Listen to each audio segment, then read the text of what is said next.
What up? What up? What up? What up? You know, I haven't addressed these Tennessee fans in a whole week. I left them alone. But lo and behold, as I'm going through YouTube, watching a couple of videos, I'm subscribed to several, college football podcasts.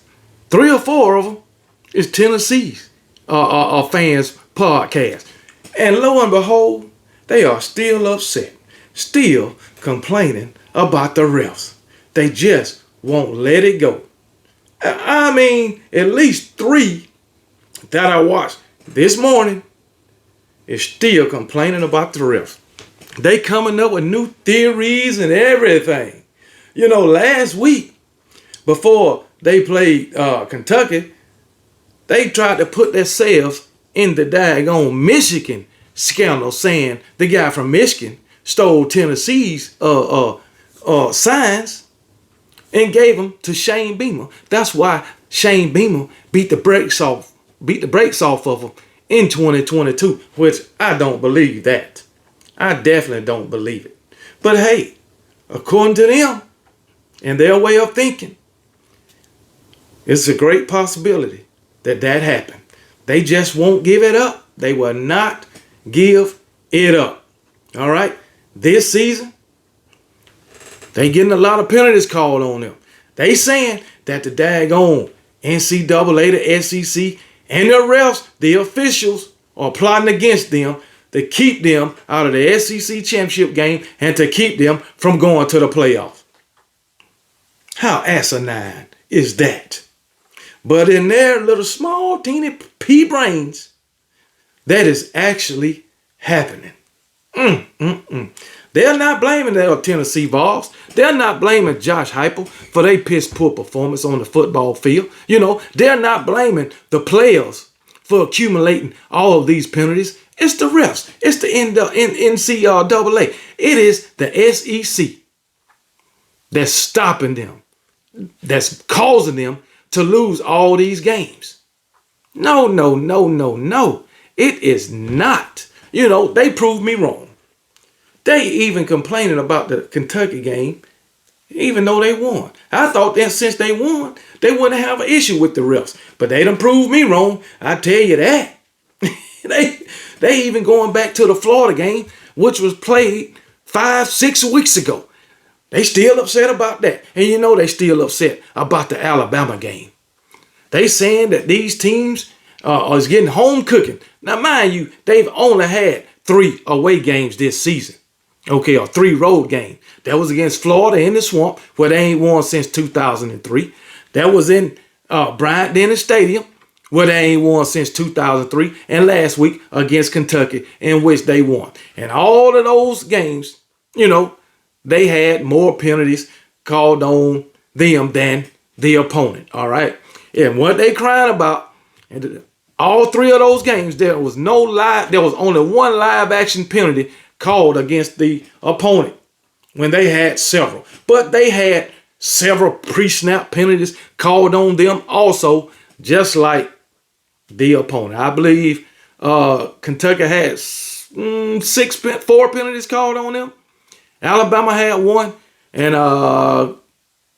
Florida, I don't know how many they had. But it was less than Tennessee. And all of them was pre-snap penalties on Florida except for 1. That's what they got the issue with. Well, these refs are only human. They can't see everything. They can't see every hole. Okay? But these Tennessee fans will go through videos with a fine-tooth comb. They'll go back and watch film and dissect it with a fine-tooth comb to try to catch holding on the opponent that didn't get called. But I would like to ask these Tennessee fans who's going through these videos, are you also looking for the holding penalties that didn't get called on Tennessee? Are you looking for those pass interference calls that didn't get called on Tennessee? Because I showed y'all in previous videos a targeting penalty on Bryce Young that didn't get called. Targeting by Tennessee. A face mask penalty that didn't get called, that was committed by a Tennessee defender. a 12 man on the field penalty that wasn't a penalty because it didn't get called, but they had 12 men on the field, didn't get called. They don't bring that up. This last game against Tennessee, when the other defender punched Roydell Williams, our running back, in the head while he on the ground, didn't get called. But, you know, they not going to bring none of that up.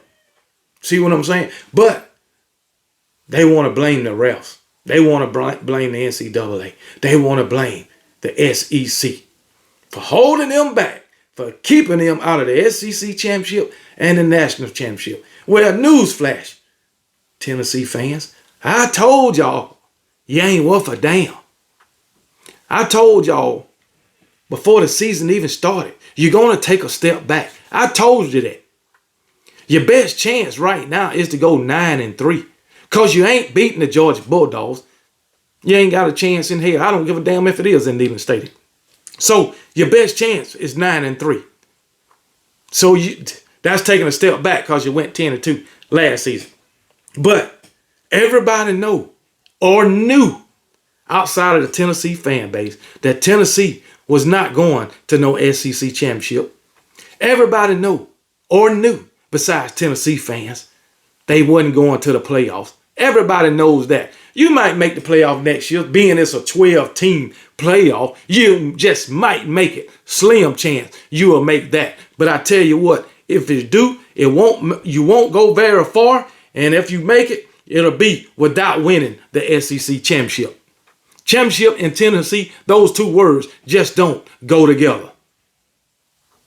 That's all to it. Now, you talking about the refs. I got a few numbers here dating back to 2022, last year, when you had no issue with the refs. And y'all want to talk about home cooking? Let's go back to 2022, where in Neyland Stadium, your opponent had 57 penalties called on them. Your opponent had 57 penalties called on them, and y'all only had 26. Home cooking, that's a difference of 31 penalties called on the opponent than on Tennessee in Neyland Stadium. And even last year, your games on the road, you only had 40 penalties called on you on games on the road. And your opponents had 35. That's about even away. But you ain't had no problems then. Last season, y'all had 66 total penalties while your opponent had 92 total penalties. You didn't have an issue. But this 57 penalties in Neyland Stadium to your 26, that sound like home cooking. But now, y'all getting more penalties than you did last year. At home and away, you want to say that these teams is getting home cooking from the damn refs when you got it all home cooking all last season, last year, when you didn't complain. But you taking it to a whole nother level. Last season, through 12 games, you only had 66 penalties. Through 8 games this season, you already got 65. But anyway, like I said, you're getting more penalties at home. You're getting more penalties on the road. These refs are pretty consistent to me, just like they was consistent last season. When it came to y'all, they consistent this season when it come to you. The difference is they doing to y'all this year what they did to help y'all last year. It's just not going in your way this year. That's all. But this year at home, you done had 38 penalties called on you. Your opponent done had 27 penalties called on you. But on the road, y'all done had 27 penalties called on you. Your opponent only had 10. Okay? So if you want to call it home, call it what you will. But the fact of the matter is, through 8 games, y'all got 65 penalties, and your opponent only got 37. So that ain't nobody's fault but Josh Heupel and his Tennessee Vols. That's all. That's whose fault it is. It ain't nobody else. So that's who you need to put the damn blame on. I mean, Jesus, man. You Tennessee fans, y'all are enablers. That's what y'all are. You want to blame everybody but who is responsible for this debacle y'all got going on in Knoxville. Blame Josh Heupel. Blame those Tennessee Vols, the players that's on the field for, committing these penalties. Ain't nobody cheating, y'all. Ain't nobody cheating. If they wasn't cheating you last season, they definitely ain't cheating you this season. If they wasn't plotting on you last season, they ain't plotting on you this season. So all these theories that y'all coming up with, give it up. It ain't going to make no damn difference. You still got L's in the L column, and my Alabama Crimson Tide in Florida got W's in the win column. Maybe if you would have prepared better, you might have came out victorious. But you didn't. And as far as my Alabama Crimson Tide, no. The refs don't help you on 27 unanswered points. Come on now. Give it up. You lost. The better team won. The more prepared team won. Like I said, you won the first half, so that's why I give you the name halftime champions.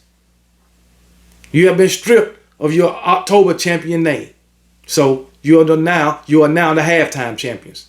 From now or from the end of the game against Alabama all the way until Alabama beat your ass again, you will be known as the halftime champion, Tennessee Vols. Just putting it out there. So you Tennessee Vols fans, stop being the enabler. But of course, when you ain't won nothing in so damn long and you finally have a good season, that's good enough for you. You seem to, to want to blame everybody else when things don't go your way, when you lose so damn much.